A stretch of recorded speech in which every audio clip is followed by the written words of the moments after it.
Dans cette vidéo, nous allons vous présenter comment fonctionne la plateforme Wakalingo pour justement accéder à vos formations de manière simple et efficace.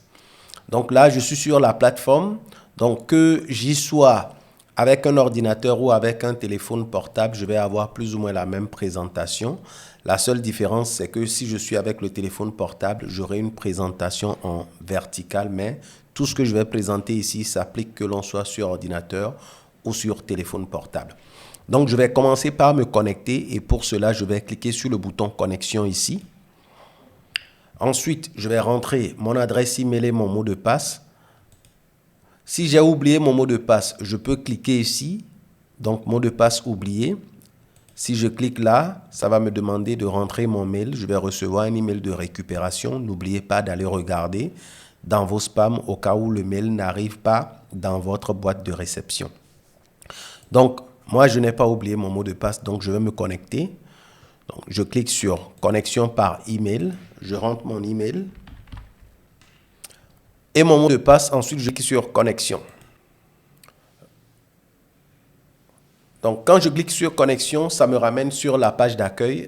Maintenant, je vais cliquer sur l'icône ici, sur mon nom, et je vais cliquer à nouveau sur formation parce que je veux aller regarder les formations. Si j'ai envie de regarder autre chose, regarder les paramètres ou me déconnecter ou regarder les réglages, je peux cliquer ailleurs. Mais ce qui m'intéresse ici, c'est d'accéder aux formations que j'ai achetées ou bien aux formations gratuites. Donc, je vais cliquer sur formation. Une fois que j'ai cliqué sur formation, je vais patienter pour que la page se charge. Ça prend quelques secondes, mais il faut véritablement patienter que ça se charge. Donc, ça tourne. Là, mes formations s'affichent à l'écran. Donc, je vais cliquer sur la formation qui m'intéresse. Là, je vais cliquer sur poursuivre le cours. C'est la formation payante niveau 1. Et lorsque je clique là-dessus, la page change complètement. Alors, regardons rapidement ce que ça donne quand on est sur mobile. Quand on est sur mobile, on va avoir une page qui s'affiche comme ceci.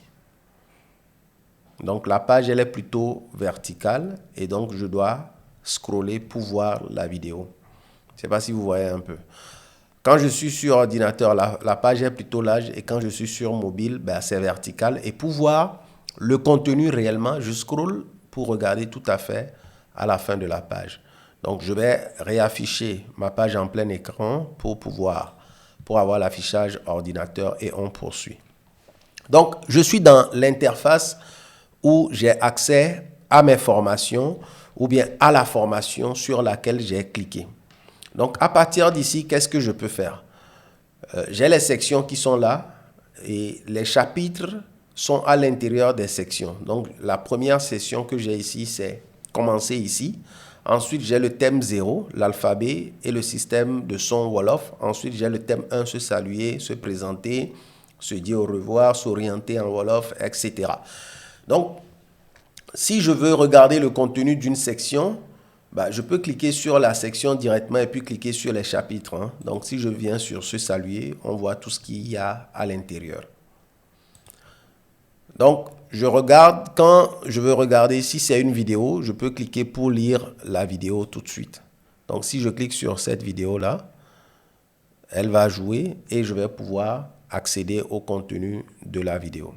Et quand je termine, je peux cliquer sur élément suivant tout à fait en haut ici, ou bien je descends tout à fait en bas, je clique là et j'aurai l'élément suivant, donc le chapitre suivant ou bien le module suivant, l'alphabet Wolof, ainsi de suite. Si je finis celui-ci, je clique encore là ou je clique sur suivant ou précédent pour naviguer.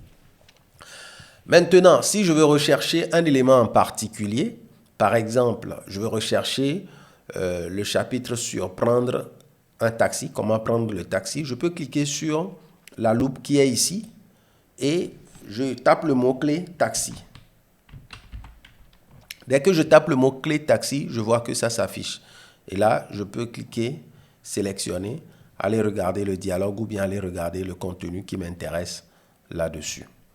Et quand j'ai fini, je clique sur la petite croix qui est là pour fermer mon bouton de recherche. Une autre action que je peux faire à partir d'ici, c'est de mettre des commentaires, mettre des notes ou bien poser des questions au formateur. Donc, je peux cliquer là sur la bulle que j'ai ici. Et en cliquant là-dessus, je vois que j'ai à la fois commentaires et puis notes. Donc, je peux ajouter un commentaire ou bien je peux poser une question. Ou encore, je peux mettre des notes. Et les notes là, ce sont des écrits que j'ajoute pour moi-même. Donc, une note pour Carlos, par exemple. Et quand j'ajoute la note, la note reste ici pour moi. C'est peut-être une note qui me rappelle un élément sur lequel je dois revenir ou bien une question que je vais poser durant les sessions live, par exemple. Et pour revenir sur la possibilité de poser des questions, si je clique ici, je clique tout simplement sur poser une question. Je mets ici le test de ma question. Donc, j'écris complètement la question que je vais poser et je clique sur le bouton « Poser une question ». Et la question est automatiquement envoyée au formateur qui pourra me répondre et je viendrai retrouver la réponse ici. Et quand j'ai fini de naviguer, d'accéder à mes contenus dans cette interface-là, ce que je peux faire pour sortir, c'est cliquer sur la flèche qui va à gauche ici. Ce n'est pas la flèche de navigation à l'intérieur du navigateur, hein. C'est la flèche au niveau du cours. Quand je clique là-dessus, ça me permet de sortir, de revenir sur cette page là où j'ai encore le menu, j'ai d'autres éléments que je peux regarder ici, les paramètres et tout, modifier mon mot de passe et tout. Et quand j'ai fini, pour sortir complètement, pour me déconnecter, je peux cliquer soit tout à fait en haut ici ou encore là. Et je clique sur déconnexion pour me déconnecter complètement. Donc, voilà comment vous pouvez utiliser votre plateforme de formation sur les langues africaines pour accéder à vos formations.